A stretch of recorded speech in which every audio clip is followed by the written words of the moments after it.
Hey guys, Bristol Bill Comic Book University and Secret Warriors, issue number 7. So this is I believe the conclusion of the little intermediary portion here of the story. The main story with the Secret Empire was over a while ago, but this particular arc should just be the idea of trying to reform the band, which is a cool enough aspect because I think all of us thought, is this story going to continue after Secret Empire? So they had to find a way organically to do that.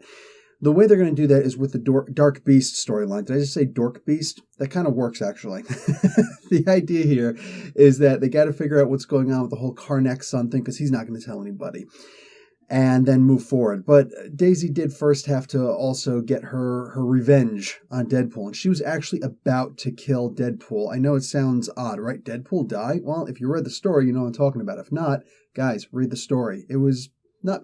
maybe it's what you would expect, but it was pretty good. The whole X factor here was actually Bullseye. That was interesting. That was that was a really good, unexpected... I mean, I guess it was an expected twist, but when you're thinking about Quake versus Bullseye, Quake versus Deadpool, the last thing I'm thinking is, oh yeah, Bullseye is going to help. Who does he help? Actually, he helps them both, which is pretty sick. And it just makes sense. And anything where I can see Bullseye about to kill people and really like freaking out A-listers, that's great for me. That's great.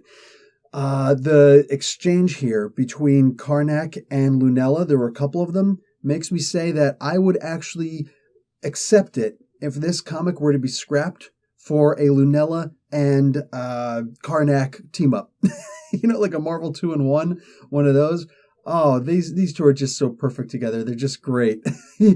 Even the little silly things where it seems like it went on for too long, it still winds up paying off in the end. And I like that. It kind of reminds me of Family Guy. You know, when Peter Griffin is running or something and he falls down, he hurts his knee or his shin, and he's like, ah, and just goes on for what seems like too long. And then pretty soon you just can't help but just start laughing at it. Like, that's exactly how I felt about these two going at it with each other. Just perfect. The story ended a bit brief, which I'm actually okay with. They could have gone an extra 1 or 2 panels, maybe even a whole entire page extra, but they're not really going to come to any more of a resolution than they did. So it did seem kind of brief the way that it ended, but it gave us exactly what we needed regardless. Either way, I'm going to give this comic a B. This was a fun comic to read, and it gives me hope that it is going to continue past 10 issues. I'm hoping, at least, because it is still fun. Looks like a new art team on this. I'm good with it. It took me a couple panels to get used to it, but once I was there, I was there. So anyway, guys, Professor Bill, Comic Book University, class dismissed.